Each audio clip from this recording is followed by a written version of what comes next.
EdTech with Howard and Feck with another quick tech tip, how to add a Google Slides add-on. First thing we'll need to do is to open up a Google Slide, click Add-ons, go to Get Add-ons. This will open up our G Suite Marketplace. One thing I need you to know is that not all add-ons have been approved by SAISD for use. So let's take a look at that. Like, let's say that you find this add-on with Lucidchart. You'll notice that it has a message called that it says app not whitelisted for install by admin. That means this one has not been a part of our approved list.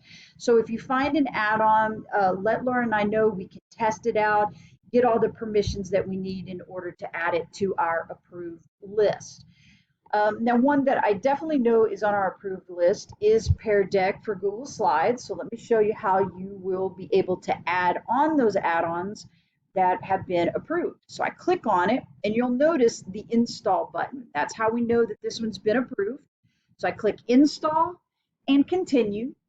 It's going to want me to choose the account for it to be tied to, allow for any permissions, and then it will add it. We're going to click the done button, close out of this, and now you'll know that when you'll notice when you click on add-ons, you will see Pear Deck now in the list.